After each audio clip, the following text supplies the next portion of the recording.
I've been away for a week and a half. I was literally destroyed after the election. This is not going to be a political talk today. I want you to be able to eat your lunch without becoming ill. I'm eating my lunch, by the way. Here's what I'm sharing with you. It's dessert. I've already eaten the meal earlier today. I actually eat a one meal a day diet, and that's in the morning as soon as I get in the office, which is like 7 o'clock. So I eat the meal and I ate healthy. I ate a vegetable salad and peppers. A vegetable salad, peppers. I haven't had any protein yet. Maybe I will, maybe I won't. Animal protein. But here is what I'm eating now, a well-deserved snack, and it's for the holidays. We have a marshmallow tree between two chocolate-covered pretzel thins, and we're going to eat a marshmallow pretzel thin sandwich, if I may.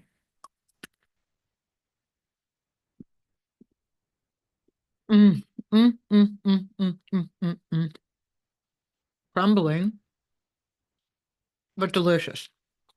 So I wanted to join you in your meal while I talk about something.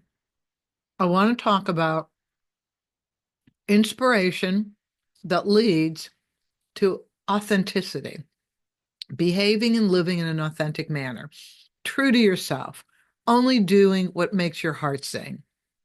Here are the two documentaries that I watched over the weekend that made me feel so much better, hopeful for the future.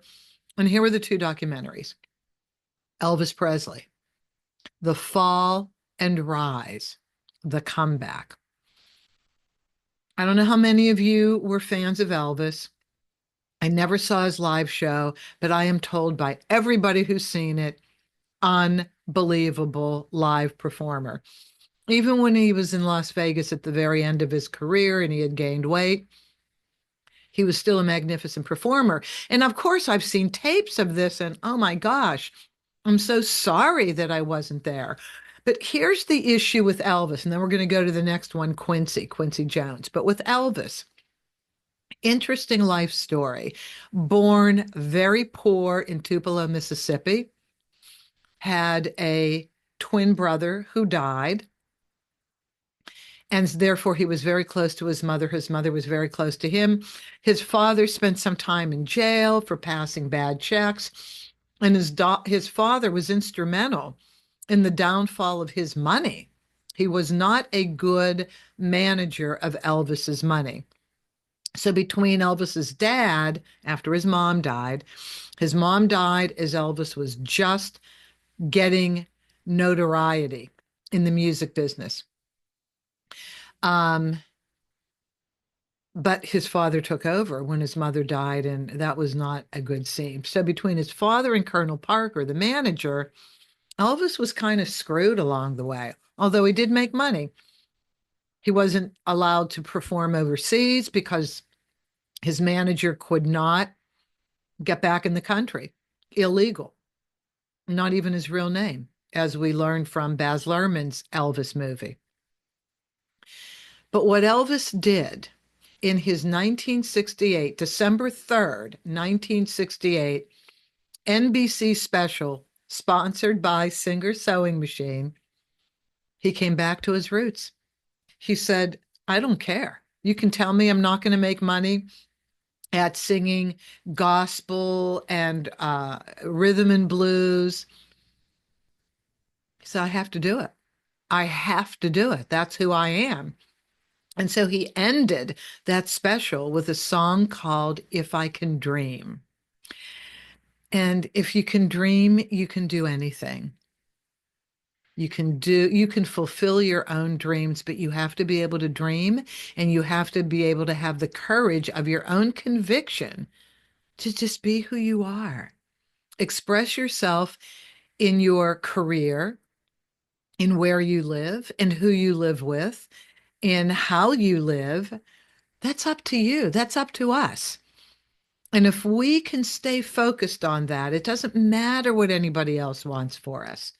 It only matters what we want for ourselves.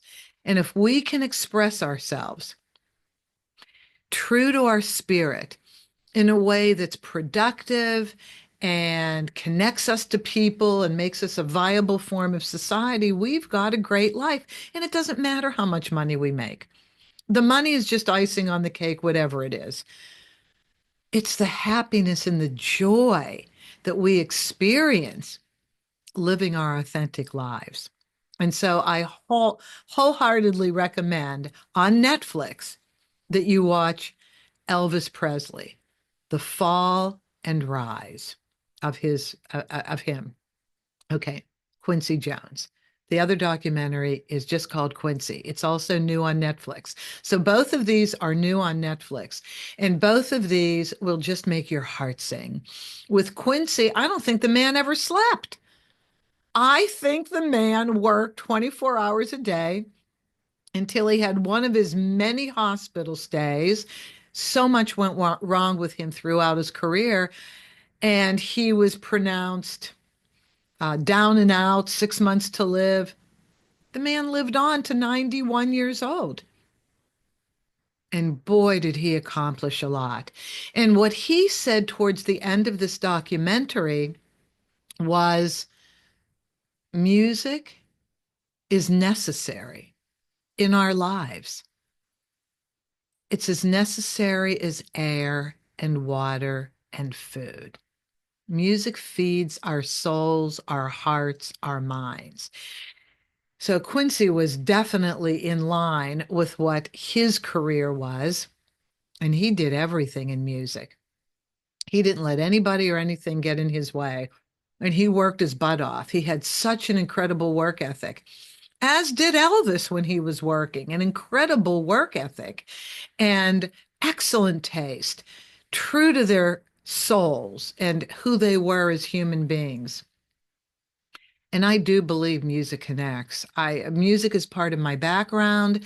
I was a flutist for many, many years. I played in symphony orchestras.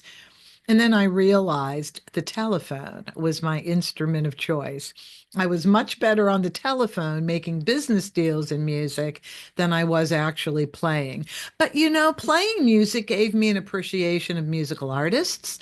It allowed me to talk music. And even though performing wasn't where my heart was, it wasn't where my skill set was, it wasn't where my ego was, I still found my place when I fulfilled my first life dream that I had spoken out loud in college to my dad when he saw me floundering a little bit with going from music education to music performance. And then neither of those really satisfied me. So then I started just majoring in things where I knew I had talent, which was communication, journalism, philosophy, English literature, education, but that really wasn't my thing. Regular education, that wasn't not my thing. But my dad, when he asked me, well, I'm okay with you changing majors, but do you know what you want to do as a job? And I said, I don't. But here's what I do know.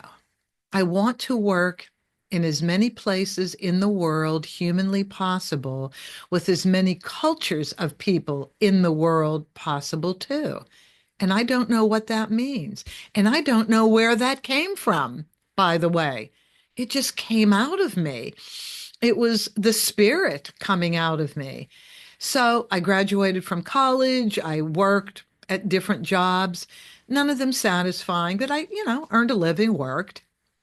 And then all of a sudden, it was in the Pittsburgh Press, the advertising section, where all jobs were advertised back then. Circus Circus, see the country. They wanted somebody with a background in music, journalism, communications. So I I just followed my heart. I declared majors in the areas that I was talented in and that I liked, that I actually liked. And without knowing where that was going to take me, I just trusted my heart, and my dad trusted me. The only unfortunate thing was that he passed away before I saw that ad for the circus, traveling to different places that I would never travel to on my own unless I had a relative there. And working with the circus, I was working in a multicultural environment. Not only multicultural in terms of cultures, but multicultural in terms of various socioeconomic parts of society. Like people worked for the circus that had very little education and they wanted to improve their lives. Some of them were avid readers. They were doing that to improve their lives. And one of my golden lessons was never judge a book by its cover. Talk to people, literally talk to people, and just ask them about what's important to them. Ask them about their background. How did they grow up? What were important things that happened to them that shaped their lives? Any learning lessons that they hold to that guide them? I mean, when we start talking to people as people and we forget about their gender, how much money they have, what their culture is, now we're connecting. But in terms of inspiration for a career, an inspiration to live authentically, I want to tell you, if any of you are at that crossroad right now, please watch those two films.